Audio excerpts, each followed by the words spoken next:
One of the things I like to talk about today are a number of the books out there that are kind of predicting the that China has peaked and it's in a period of upcoming decline. The first book I remember written along these lines was by Gordon Cheng. This goes back probably over 20 years ago, and the book was called The Coming Collapse of China. And he was even quite specific. He said by 2011, China will have collapsed. Obviously, that turned out to be dead wrong. The most recent book on this subject is called The Danger Zone. The Danger Zone basically says, in a nutshell, that China is facing a number of very difficult challenges. So they point to debt, they point to the lack of consumer confidence, they point to challenges with neighbors. They talk to the aging population and the fact that China is not going to be growing new workers going forward to be able to get the work done, the property problem, and then finally underperforming SOEs. So if you read the beginning of the book, it basically says China is facing a series of challenges that it's not going to be able to respond to. Let's start with why I'm confident that China is going to deal with these challenges.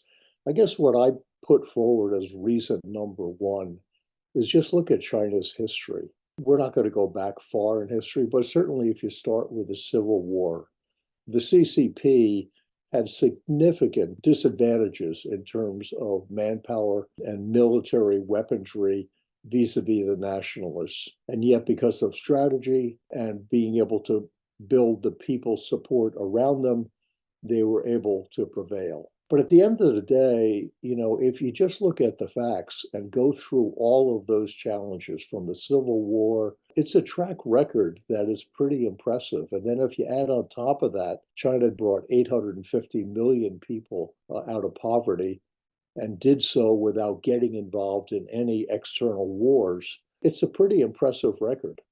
So anyone who basically says they question China's ability to meet the challenges that they face is not looking realistically at history. Because I would argue that there really isn't any major country on the globe today who looked at the challenges that China faced from 1949 up until the present and delivered more effectively, not just on each of those individual dimensions that I mentioned, but was over that period of time able to grow GDP at a level that was significantly higher than any other major country. If you look at the second underlying assumption between the books that are critical of China and believe it's peaked, they're basically asserting that we don't think China's leadership is going to be flexible, talented enough, courageous enough to be able to deal with these changes. But if you tear apart the way China governs itself, it's not unlike a very successful corporation. So you have a strong leader, you have people who are advanced meritocratically based on their education and what they have been able to accomplish in the outside world. You have a long-term strategic view that gets converted into industrial policy. So the country has been very effective at picking out where it wants to prioritize resources and initiatives that are going to be most successful in the marketplace. And then finally, if I think about the issue of pure talent, I mean, one of the great advantages that China has is that going back to Mandarin traditions for many, many centuries, the best and the brightest in China always aspire to government service. So you start out with the idea that the people who are senior in government are by nature highly educated and have been tested in many different professional settings and been successful. One of the great phrases I heard from one of my favorite politicians, Kishore Mahbubani from Singapore, basically said China is not a country. China is a civilization state. And what he meant by that was 92% of Chinese are Han, and the vast majority of them are steeped in Confucian values. So it gives a level of identity and cohesion to the Chinese people that is a very important force. I think if you then go more deeply into Confucian values, my favorite one is work hard to get ahead. Self-improvement is your number one objective through hard work and education, not for the benefit of you as an individual, but for the benefit of your family and society. And a lot of Westerners say, oh, well, Confucian values, those are from ancient times. I can tell you, having dealt with a lot of young Chinese people in America as well as in China, Confucian values are totally alive and well.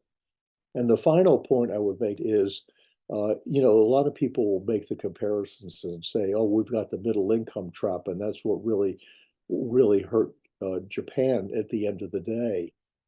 But China is a far less developed country than Japan was when it was going through its economic struggles. So if you look at urbanization, China today is 60% urbanized. Most mature countries are over 80% urbanized. That's a huge lift in productivity when you've got another 20% of the population that's yet to be urbanized. The same thing is true on income. If you look at Japan by comparison, Japan's income per person was not that different from the income in the United States. In China today, the income and GDP are both about a third of where the US's income and GDP are, which means there's an enormous amount of headroom going forward. So if I put all those pieces together and say, okay, here's a country with a track record of getting things done, an approach to governance with a quality of leaders, and an approach to making decisions, both strategic and operational, that leads to high levels of execution. And you've got a cohesive, large population that's supportive of national goals. So if I think about, going back to the theme in the beginning, has China peaked? Um, if you believe, like many in the West do, that China only succeeded because of stealing IP from the West and unfair trade deals, and has never really demonstrated the ability to innovate, um, that's a good story, but it doesn't square with the facts. And the reality is, China has a lot of strengths going for it.